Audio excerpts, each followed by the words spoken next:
Gini saudara, saya itu tadinya kalau untuk ngomong penginjilan gitu kan kayaknya aduh masih jauh gitu. Tapi pada saat buka kelas itu, waktu itu di pemimpin KTB ya, Zoom pemimpin itu, entah kenapa roh saya itu kayak nggak bisa ditahan gitu. Mulut saya udah berusaha sedemikian rupa untuk menahan supaya saya nggak bilang ikut gitu, tapi roh saya tuh ternyata jauh lebih besar dari itu. Jadi pada akhirnya ya udah itu nggak bisa saya tahan, akhirnya saya ikut gitu. Nah tadinya kan saya pada kalau bilang penginjilan gitu kan berarti waduh harus hafal ayat Alkitab, harus enggaknya rohani banget gitu kan. Nah terus kayaknya saya masih jauh, kayaknya susah, saya nggak berani gitu. Waktu kelas penginjilan yang pertama, dia itu bawain satu materi dan itu simple kita dikenalin ternyata itu dalam penginjilan kayak ada jalan-jalannya. Di situ diungkapin ada 6 jalan gitu. Nah dari itu dia jabarin gini. Nah menurut kalian mana nih? Saya ada di jalan tentang kasih Tuhan gitu. Terus kita dibilang ya udah menginjili dari jalan kita yang udah kita temuin gitu di situ. Coba dari situ nanti beberapa waktu kita bisa lihat lagi gitu. Ya udah, saya cuma bilang Tuhan, saya cuma mau engkau pakai. Ya udah saya nggak tanpa pikir lagi, saya langsung jalanin aja. Saya nggak ngelirik kemana-mana, saya cuman tetepin di jalan saya. Kalau penginjilan itu saya di jalan tentang kasih Tuhan. Gitu. Awalnya karena saya hampir setengah hari saya itu ada di kantor, ya pasti ya udah langsung siapa yang dekat teman kantor saya gitu. Saya ceritakan tentang kasih Tuhan gitu. Awal-awal orang tersebut ya flat aja gitu, nggak ada respon yang gimana banget gitu.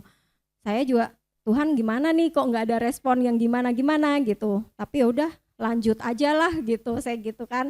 Saya nggak mau pakai, dan kita kan juga udah tahu ya kita harus angkali pikiran-pikiran kita itu kan. Ya udah. Satu waktu teman saya tersebut itu bilang justru, dia bilang, iya ya Kak, saya baru ngeh gitu. Selama Kak Aci ngomongin Kristus itu saya baru tahu nih, ternyata Kristus itu semenarik itu gitu. Saya bisa ngerasain orang tersebut, teman saya itu, dia bilang saya bisa ngerasain apa yang ada di dalam Alkitab itu. Kalau setiap Yesus ngajar gitu, kok banyak orang yang pingin mendengar gitu, banyak orang yang menanti-nantikan gitu, selalu banyak. Sekarang saya tahu gitu, saya ngalamin, saya di rumah itu merenungkan gitu, di rumah tuh kayak kebayang pembicaraan kita tentang Kristus itu semenarik itu gitu. Yuk Kak, saya mau deh gitu kan, ini dia bilang kita ada sedikit omongan tentang Kristus kalau di jam-jam istirahat atau apa gitu. Ya udah, saya langsung doakan dia, ya saya rawat dia gitu sampai sekarang gitu. Terus saya mulai lagi bergerak gitu. Pokoknya ketemu siapa ngomonginnya Kristus gitu. Tapi dari situ saya jadi punya keberanian gitu. Karena di kelas itu kita kan sharing pengalaman saya, pengalaman Kak Tina, pengalaman Tante Merni. Terus Dad kalau harus ada masukan, Dad kasih masukan. Nah di situ kita sama-sama bisa saling belajar. Oh dari pengalaman Kak Tina begini, dari pengalaman Tante Merni begini, itu bisa memperlengkapi saya gitu. Dan itu kelas itu saya rasakan manfaatnya luar biasa gitu.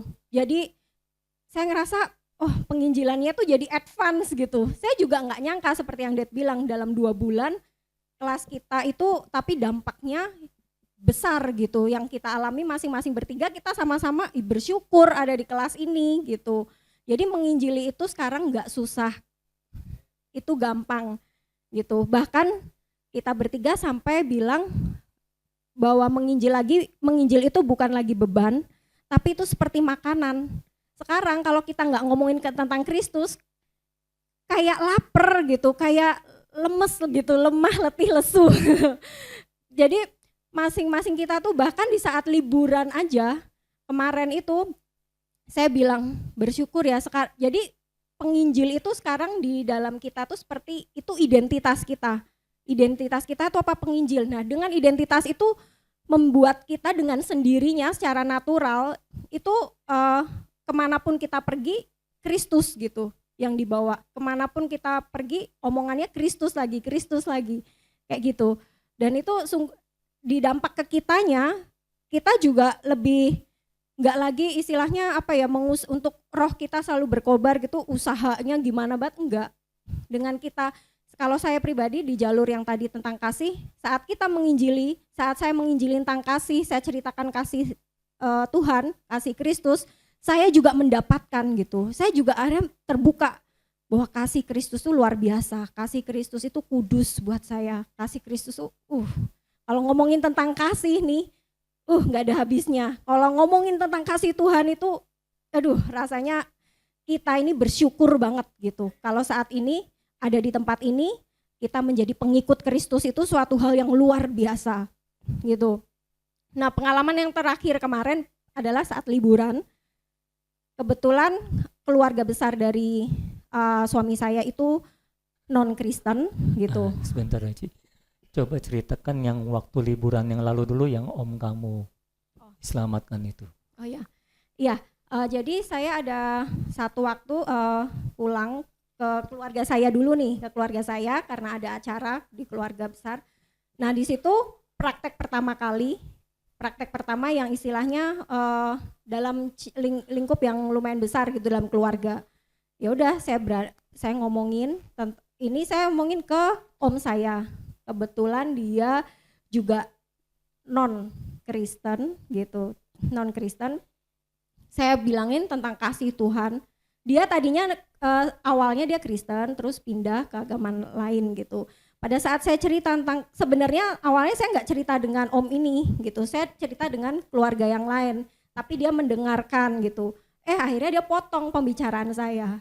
Dia bilang, emang kamu nggak bisa merasakan kasih Tuhan? Saya bilang bisa. Nah dari situ saya kayaknya ini pancingan nih gitu. Ya sudah di situ saya masuk. Saya bilang bahwa kasih Tuhan itu nggak memandang kita gitu.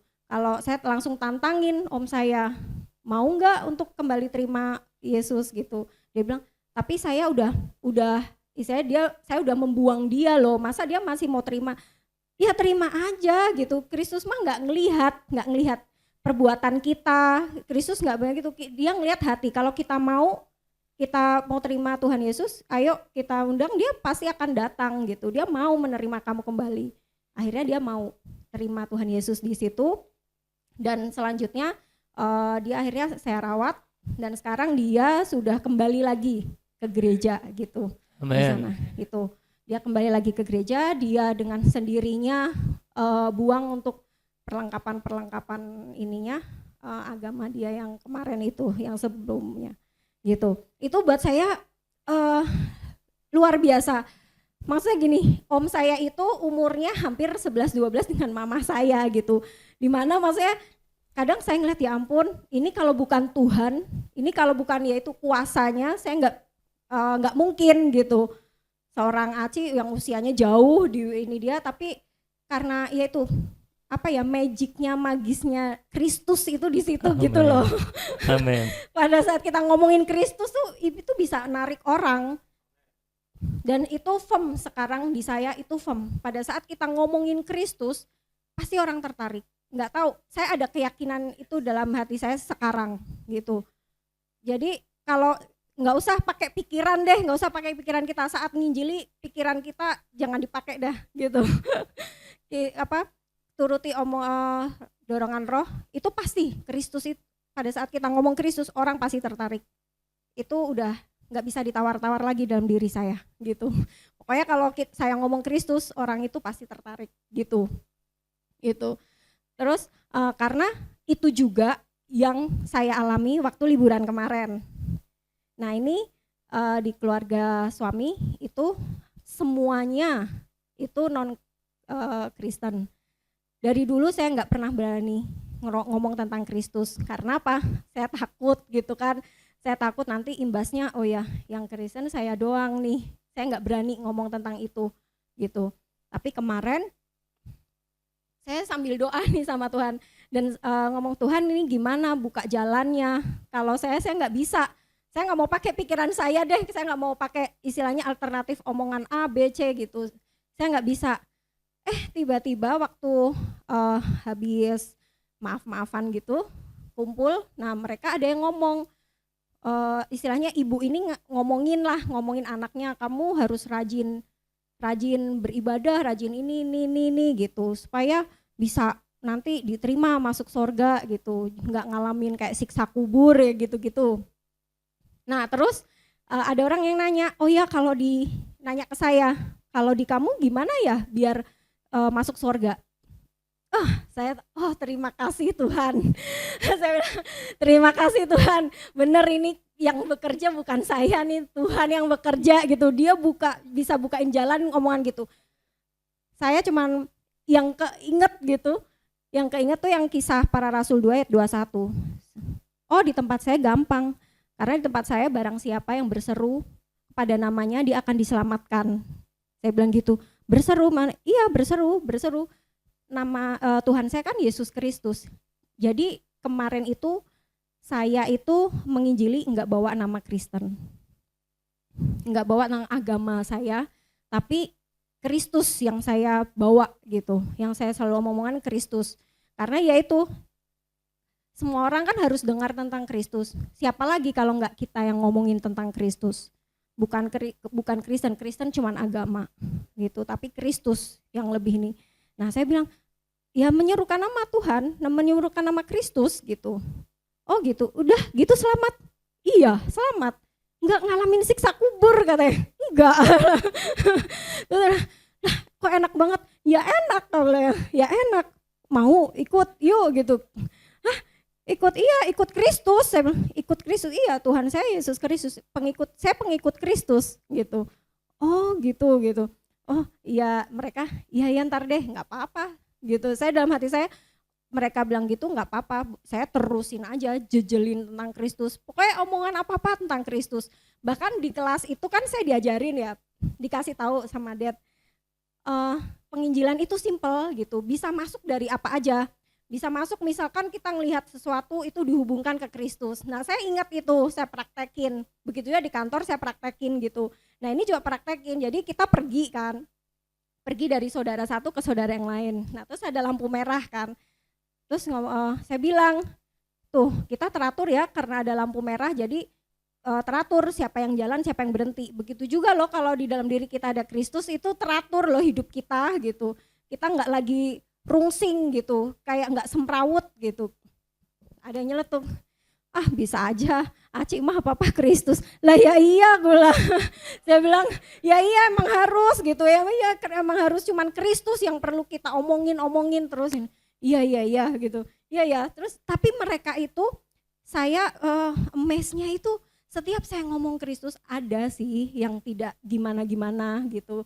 Tapi cuman segelintir gitu, bahkan satu orang doang. Tapi yang lainnya itu mereka bisa duduk tenang mendengarkan, buat saya itu udah mujizat. Makanya saya bilang sekarang, saya bisa firm banget pada saat saya ngomong Kristus, saya ngomong tentang Yesus Kristus, orang itu pasti tertarik. Gitu. Jadi penginjilan bukan yang omongin kita tentang kekristenan kita. Jangan, dia bisa ngelihat kamu ngomong Kristen, kamu aja kadang masih gini-gini gitu kan. Nah bisa untuk celah, tapi kalau Kristus itu udah nggak bisa terbantahkan. Saya cerita pengalaman saya tentang gimana Tuhan mengasihi saya ada sampai sekarang. Saya cerita itu tentang Kristus dan mereka bilang, oh itu ya Yesus Kristus. Iya, Yesus Kristus itu ada Allah. Bukan hanya saya aja yang nyembah, kalian juga menyembah gitu. Allah yang kalian sembah itu ya Yesus Kristus. Mereka diam, tapi saya percaya Roh yang bekerja atas diri mereka. Itu seenggaknya mereka tahu nih sekarang Allah yang mereka sembah itu siapa. Itu saya istilahnya sudah menyuarakan gitu. Puji Tuhan mereka bisa mendengar dan mengetahui Kristus itu siapa, bagaimana Kristus itu siapa lewat saya. Nah saya bisa seperti itu karena ada kelas penginjilan ini. Kalau nggak ada, mulut saya ini akan terbungkam terus. Seperti yang Tante Mary tadi bilang, sayang kalau Kristus yang luar biasa besarnya, ajaibnya, Kristus yang nggak bisa kita pikirkan dengan yang nggak bisa kita ungkapkan kata-kata itu nggak nyampe ke telinga mereka gitu. Sayang banget karena memang di luar sana kalau kita ngomong Kristen mungkin mereka langsung ngeblok, tapi kalau ngomong Kristus ternyata enggak loh gitu. Mereka harus tahu pribadi Kristus itu siapa. Itu karena kan memang kita bukan pengikut Kristen, tapi saya bilang pengikut Kristus, pengikut Yesus Kristus gitu. Itu jadi come on, join. Bener, kalian nggak rugi. Penginjilan itu simple, penginjilan itu mengenyangkan, mengenakkan, enak banget, simple. Terus bisa kita tuh ada sukacita, bahagia terus gitu. Roh kita tuh penuh terus gitu. Karena apa? Setiap kali ketemu sama orang kan ngomongnya Kristus lagi gitu. Itu sih. Langsung altar. Siapa lagi yang mau join? Tadi ada Saudara Andre, Saudari Eli. Ada yang mau nambah?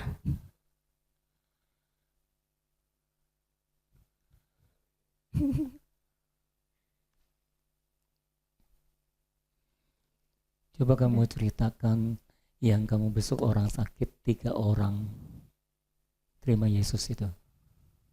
Oh yang makna makna ya? Oh iya. Jadi kan tadi yang di awal itu saya penginjilan praktek awal itu saya menginjili itu makna. Itu saudara yang saya bilang teman saya di kantor itu makna karena memang pas duduknya samping saya gitu, sebelah kiri saya. Nah ada waktu dia tuh sakit. Dia sakit harus dirawat ke rumah sakit. Akhirnya saya gerakin aja tim saya untuk jenguk dia, saya ajak untuk jenguk makna. Dan ternyata setelah sampai rumah sakit, itu makna itu beserta calon suaminya sama-sama sakit. Tapi di ruangan berbeda, makna sendiri sebelahnya calon suaminya dan adiknya, calon adik ipar ya, adiknya calon suaminya makna ini. Itu di awal kami cerita, itu sebenarnya saya itu pingin nih ketemu sama si calonnya makna ini gitu. Tapi gimana ya, kayak nggak ada waktu, nggak ada jalannya. Ternyata kemarin pas saya jenguk dia bisa barengan gitu. Wah saya langsung bilang nih sama makna boleh nggak saya mau ikutan doain siapa calon suaminya itu dan adiknya kan Jonathan itu. Oh boleh kak gitu. Ya udah saya ke sana. Kebetulan kan saya bawa rombongan. Saya bawa rombongan sama tim. Mereka mau ikut. Ya udah kak aku ikut. Mau nggak ikut? Ya udah ikut. Ya udah di situ saya doain. Saya doain dan saya ngajak dengan entah kenapa ya sekarang tuh berani aja kalau ngomong ke orang mau nggak terima Tuhan Yesus. Udah nggak ada beban. Kalau dulu kan mikir nih orang kalau nolak gimana nih orang, kalau sekarang enggak, saya langsung gitu mau nggak terima Tuhan Yesus. Mereka berdua mau gitu. Ya udah saya doain untuk Franz dan Jonathan ini akhirnya mereka terima Tuhan Yesus dan mereka ini dari ya non Kristen lagi, non Kristen juga mereka terima. Saya doain di sini tim saya, supervisor saya nyeletuk, kak berenak ya ternyata, berasa ya kalau kita ini ya, kita bikin pelayanan aja gitu, kalau di kantor siapa yang sakit kita kunjungi, dia bilang gitu. Oh boleh ini, apa beda suasananya kalau di kantor sama waktu kayak gini gitu, pelayanan begini doain orang sakit gitu. Oh boleh gitu, saya gitu kan. Terus ada juga tim saya yang lainnya itu Dika, dia sampai bilang, kak emang boleh ya kalau lintas agama mendoakan gitu. Ya boleh, kenapa enggak gitu, kenapa enggak. Oh boleh, jadi misalkan nanti kalau misalnya saya sakit, Kak Aci boleh mendoakan saya. Ya boleh gitu, kan Yesus Kristus yang saya bawa gitu. Kan kamu tadi dengar yang saya nggak nanya kamu nggak terima, kamu nggak masuk Kristen, saya nggak bilang gitu. Saya tanya kamu mau nggak percaya nggak sama Tuhan Yesus, kamu mau nggak undang Tuhan Yesus ke dalam diri kamu, saya bilang gitu. Jadi ini bukan perkara agama, saya bilang Ini bukan Iya. perkara agama, tapi ini karena Kristus, Tuhan gitu. Mau nggak di dalam dirimu ada Tuhan, ada Yesus Kristus, saya bilang gitu. Oh gitu, iya, kayak gitu. Jadi itu hal lain juga yang membuat saya firm. Kalau kita ngomong Kristus, mau agama apapun, siapapun, itu pasti akan tertarik gitu. Coba tanya lagi sekarang. Ada lagi yang mau? Bener, sayang loh kalau mulut kita ini cuman dipakai untuk mengatakan hal-hal yang tidak berkenaan dengan Kristus. Ada nggak yang angkat tangan? Hah? Nggak ada. Nggak ada. Coba kamu tambahin cerita Clara. Ya. Iya, di kantor saya kan ada namanya Clara gitu. Nah, di waktu saya istilahnya setiap saya merawat makna, saya ngomongin Kristus gitu sama makna diskusi itu, Clara mendengar gitu. Terus ada satu waktu dia hubungin saya, Kak, itu hari Kamis, hari Sabtu dia ngajak, Kak, paman ya tuh, dia Batak gitu, Kak, tulang saya sakit gitu, paman dia itu sakit gitu, nggak tahu sakit apa, dia lumpuh, yang membuat kakinya tuh lumpuh, nggak bisa jalan, mau nggak Kak doain? Saya bilang oh iya boleh. Itu minggu kedua setelah saya ikut di kelas penginjilan itu, jadi awal-awal. Nah pada saat saya datang ke situ kan di Tangerang, ya udah saya doain di situ, saya datengin di situ kumpul semua mereka, di mana kalian tahu kalau orang Batak itu kan kalau ngomong kayak nggak bisa di-stop kan dan ngotot gitu ngotot dengan pemahaman mereka gitu. Saya tapi di sini saya bener-bener gini, Tuhan ini saya kayak maju berperang sendiri ya saya nggak kan sendirian gitu, tapi saya menyerukan nama Tuhan terus dalam saya itu, saya menyerukan nama Tuhan sampai satu titik saya firm, Tuhan ada bersama saya gitu, sampai kekhawatiran, ketakutan itu hilang. Saya nggak menyanggah, nggak membantah omongan orang tersebut yang oh ya Kristen harus gini-gini gitu, tentang Taurat kan, karena mereka Kristen tapi bukan yang seperti kita gitu, tentang Taurat gitu. Jadi kalau Kristen tuh harus begini gini. Saya nggak bilang nggak membantah, nggak ini, saya bilang Tuhan ini apa yang saya harus lakukan. Tuhan dorong untuk saya udah ajak doa aja. Ya udah, saya ajak doa karena saya nggak bisa ngonter gitu kan. Nanti wah jadi pasti debat ini gitu. Saya ajak doa, saya doain yang sakit itu. Entah kenapa itu yang benar-benar saya harus omongin itu, tuntunan Tuhan itu, bahwa di Yesaya 18 Yesaya itu yang semerah dosamu gitu Tuhan akan ampuni, semerah dosamu seperti kirmizi Tuhan akan ampuni, Tuhan akan ubah seperti salju gitu. Itu yang saya omongin. Terus orang yang tadi nyerang saya itu aminnya paling kenceng gitu, aminnya paling kenceng. Terus akhirnya saya istilahnya untuk meluruskan hal-hal yang salah dari orang tersebut tadi ngomong, saya luruskannya dalam doa gitu. Kan dalam doa kan nggak bisa berdebat dong. Dan saya doa seperti meluruskan bahwa kasih Kristus lah yang menyelamatkan kami, bahwa Tuhan lah gitu, tanpa memandang perbuatan kami, itu Tuhan kasih Kristus, dia sampai mau mati di kayu salib itu. Maksudnya saya bawa dalam doa, dan itu orang selalu yang amin mulu gitu, aminnya paling kenceng gitu. Udah selesai tuh saya tantang untuk langsung terima Tuhan. Saya minta orang tersebut yang sakit lumpuh itu untuk ikutin omongan saya. Akhirnya dia terima Tuhan. Udah itu saya tutup dengan doa, orang itu tersebut ngomong, iya ya benar ya yang kamu doakan tadi gitu. Kok bisa kamu ngerti gitu, apa yang kamu doakan tadi itu semuanya itu benar gitu.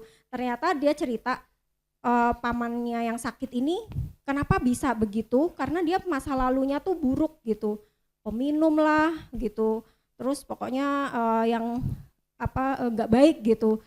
bener loh bisa bawa Tuhan bisa ngerti ya, kamu kok bisa ngerti, katanya kamu gereja di mana gitu. Saya bilang oh saya gereja di Cempaka Putih. Pendeta kamu pasti besar itu, kamu aja bisa ngerti, bisa nggak kenal kita kok kamu bisa langsung ngerti bahwa taman saya ini penuh dengan dosa, katanya gitu. Lah, saya juga nggak tahu. Terus si Clara kan cerita, saya padahal nggak pernah cerita sama Kak Aci loh gitu, saya nggak pernah cerita paman. Sebelumnya Clara itu juga ngomong, saya nggak pernah cerita nih tentang tulang ke Kak Aci, cuman ngajak aja, Kak mau nggak doain tulang saya sakit gini, itu doang. Lah ya kok bisa ya Clara gitu.